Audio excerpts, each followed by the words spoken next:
Namaskaram. One more story for Mahashivratri for all of you. And this is a very well known story which many of you might know. It's about Kannappa, Kannappar, Dina, many names that he has. Bedara Kannappa, Bhakta Kannappa. So they say Dinna, his name, or Tinna, he's called by many names, was born in a hunter community and he worshipped the linga in Kalahasti. So they say Utukuluru or something which is very close to Kalahasti is where he lived. And he was a staunch devotee of Shiva, and he loved Shiva. He didn't know any rules as to how you are supposed to worship him. He was belittled by the priests, by people around him, saying, what does he do to Shiva and how can he even do all these things? But then this was his way. So he had seen that the priests gave Shiva a bath. But how would he give a bath? He's a hunter. So as he went for hunting, what he would do? He would go to the river nearby, fill his mouth with full of water, come and spit on the lingam. And then he would dry it up with his loin cloth, whatever he wore, and he would go hunt whatever animal he hunted.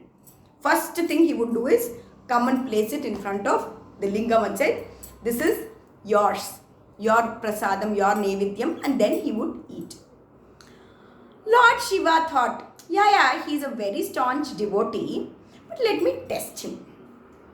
So one day, as Kannappa was doing his abhishekam with his from his mouth, he kind of created an earthquake. Shiva. The whole temple started moving and roof and all started gada, gada, gada, gada, gada. All the priests ran away.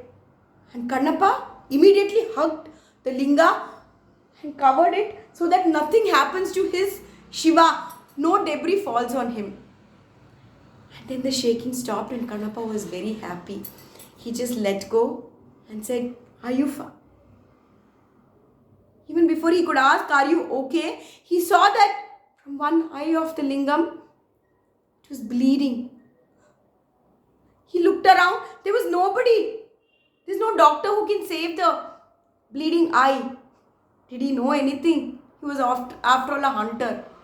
He said, wait, your eye is bleeding, no? I'll give you my eye. And he took his arrow, just took his eye and placed it on the lingam.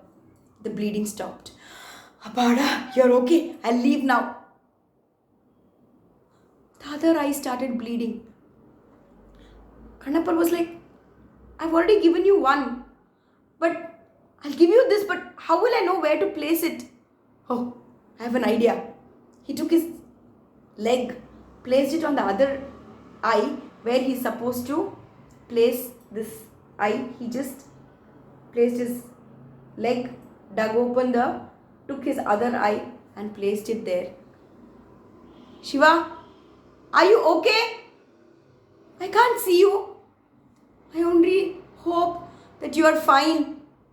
And as he uttered this, he could feel light around him. And it was Shiva who was there and gave him back his eyesight and said, you are the greatest devotee, one of the greatest devotee. All my devotees are the same. And that just shows that with pure love, whatever you offer to him, he will take it and he will bless us and be always with us. This also reminds me of that song, Sojugada Soju Mallige, where a small woman, a woman from the village, just offers whatever she feels like to Lord Shiva and he's happily accepting it.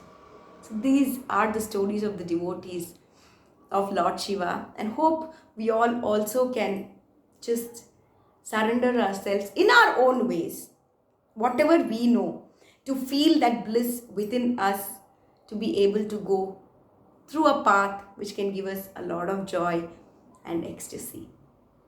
Shambho Shiva Shankara, Namaskaram.